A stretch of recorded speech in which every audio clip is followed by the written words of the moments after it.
Allez, c'est parti. On attaque la correction du dernier dossier, le dossier numéro 5. Madame A, G4P4, 42 ans, accouchée d'un petit Thomas il y a 3 jours qu'elle allait. La sage-femme vous appelle ensuite de couche car la patiente se plaint d'une douleur au sein associée à une fièvre à 38,4. L'examen retrouve une tension mammaire bilatérale sans signe inflammatoire, pas de signe fonctionnel urinaire, les lochis sont normales. Quel est votre diagnostic? Que proposez-vous comme prise en charge? Cette patiente à J3 de l'accouchement a bien sûr une montée laiteuse avec éventuellement un engorgement mammaire. La prise en charge est symptomatologique, elle a mal, donc j'ai mal, on va donner des antalgiques simples avec du paracétamol, et surtout des conseils. On poursuit l'allaitement, des conseils de posture pour que le bébé puisse mieux téter, veiller à une bonne vidange du sein, éventuellement un drainage avec un tire-lait. Et tout devrait rentrer dans l'ordre normalement rapidement. Cependant, à chaque fois que la patiente allait, elle ressent également des douleurs au niveau du bas-ventre. Inquiète, elle vous demande ce que vous en pensez. Bien sûr, les lochis sont propres, on a peu d'éléments pour penser à une infection utérine, une endométrite. On est dans le cadre typiquement des tranchées utérines, qui sont en fait des contractions de l'utérus physiologiques et utiles pour la bonne rétraction, dues en fait à la sécrétion par la post-hypophyse de l'ocytocine. Généralement, c'est plus fréquent chez les multipares. Rien de particulier. Le traitement antalgique simple, le plus souvent. Parfois, certains mettent de l'ocytocine en plus pour... Bon, voilà. Mais ça n'a pas de gros effets. En tout cas, c'est physiologique, c'est normal, c'est pas grave. Il faut expliquer et rassurer la patiente. La sortie de Madame A est prévue. Quelle contraception pouvez-vous lui proposer? Bien sûr, dans le postpartum immédiat, on a une contre-indication formelle aux œstroprogestatifs pour 3 raisons. Premièrement, ils vont diminuer la montée laiteuse. Deuxièmement, ils vont passer dans le lait et donc le nouveau-né va recevoir des œstrogènes et de la progestérone alors qu'il n'a rien demandé. Et puis, troisièmement, le postpartum est une période à haut risque de maladie thromboembolique, donc pas d'œstroprogestatif pendant les 3-4 semaines du postpartum immédiat. Qu'est-ce qu'on peut donner? Ce qui est recommandé dans le postpartum, ce sont les microprogestatifs, avec principalement le Cerazette et le Microval, un comprimé tous les jours à heure fixe, en continu, pas d'arrêt.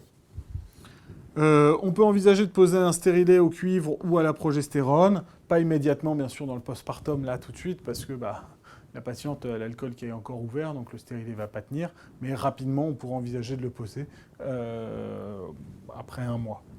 L'implant sous-cutané, la nouvelle génération, c'est donc le Nexplanon, qui est un implant qui contient du lévonorgestrel que de la progestérone, qui se place sur la face interne du bras non dominant pendant 3 ans.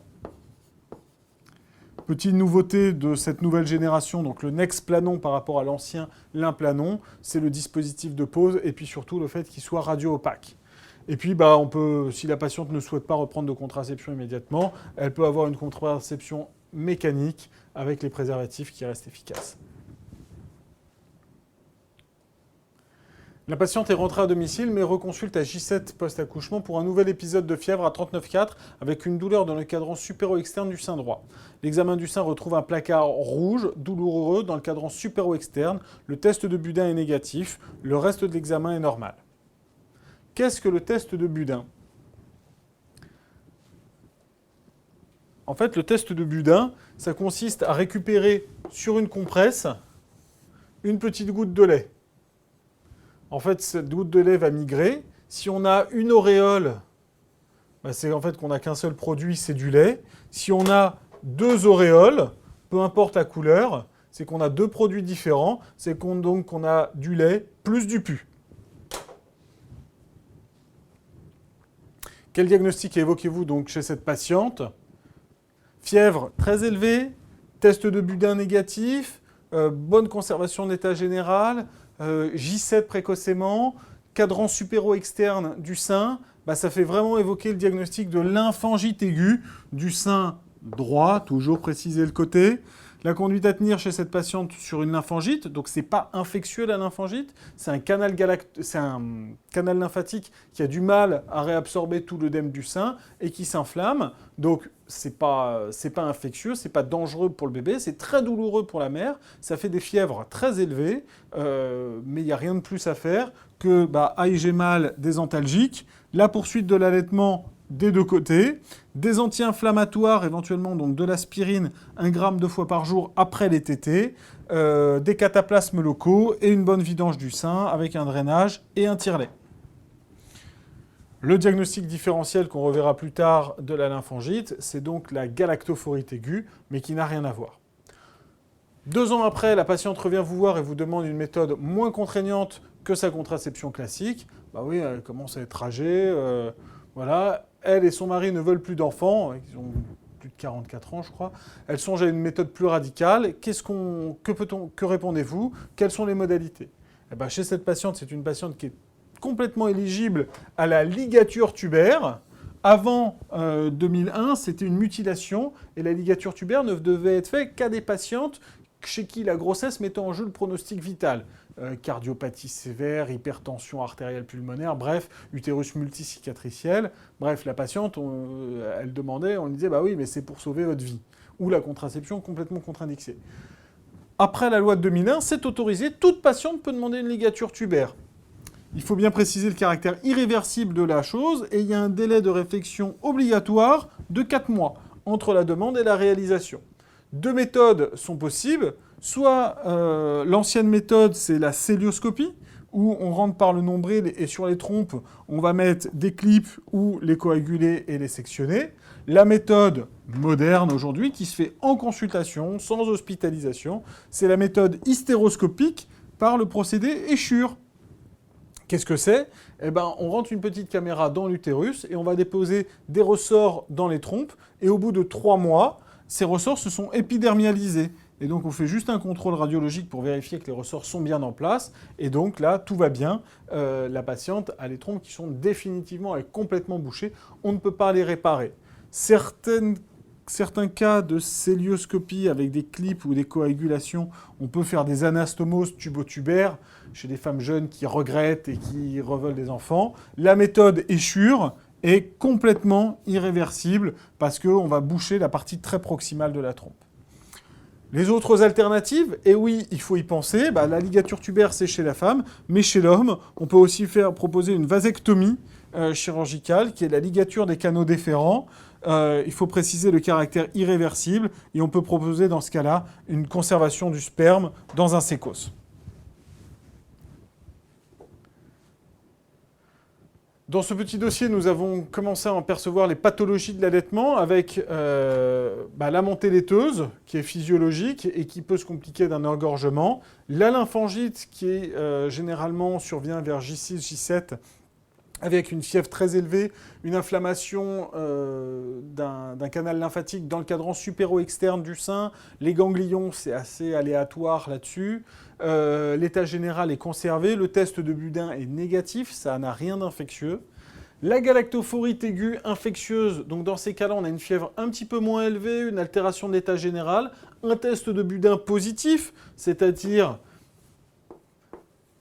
2 auréoles, 2 vitesses de migration, du pus et du lait. Le cadran est non systématisé, bah oui, justement, puisque en fait, ce qui se passe, c'est qu'il y a une crevasse sur le mamelon. Dans cette crevasse, il y a les germes, notamment du staphylocoque, qui va profiter pour rentrer, qui va retrouver un canal galactophore, peu importe dans quel cadran, peu importe la localisation. Et puis, il est bien dedans, donc il va se développer, et puis il va remonter par voie rétrograde le canal galactophore, entraînant donc une infection et une altération de l'état général. Si la galactophorite n'est pas traitée, tout le sein peut être atteint, c'est la mastite. Et ça peut se collecter, et c'est l'abcès du sein. En cas d'abcès, bien sûr, il y a un traitement chirurgical pour une mise à plat de l'abcès et une vidange. Montée laiteuse, bien sûr, on continue l'allaitement. La lymphangite, on peut continuer l'allaitement. La galactophorite, on peut continuer l'allaitement, mais du côté non infecté. On va éviter que le bébé prenne du pus. Dans le cadre de la mastite, pareil, on peut allaiter, mais de l'autre côté, c'est pas parce que la patiente a de la fièvre qu'on contre-indique l'allaitement, c'est on évite de donner au bébé du lait infecté, quoique. Et par contre, l'abcès du sein, c'est une contre-indication à l'allaitement. Il faut arrêter complètement l'allaitement.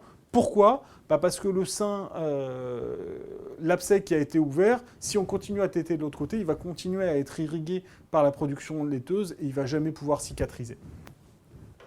Les aides au diagnostic dans ces pathologies sur lesquelles généralement les externes ont du mal, pensez à la chronologie. Il est hors de question d'avoir une galactophorite ou une lymphangite à J3. Ça, c'est pas possible. Le test de Budin vous oriente vers le caractère infectieux ou pas. Sachez reconnaître qu'est-ce qui est infectieux, qu'est-ce qui ne l'est pas. La présence de ganglions, c'est difficile. On a du mal à savoir. Parfois, il y en a, parfois, il n'y en a pas. Donc, vous ne fiez pas à ça. Le bilan, l'ANUM, la CRP, c'est inutile. Est-ce que vous connaissez les valeurs normales de la CRP dans le postpartum et si c'est une césarienne ou pas? Bref, c'est difficile de juger à partir de ça. En tout cas, elle peut être élevée dans tous les cas. Et la lactoculture, en cas de test de Budin positif, on peut faire une culture de lait pour pouvoir rechercher et identifier un germe.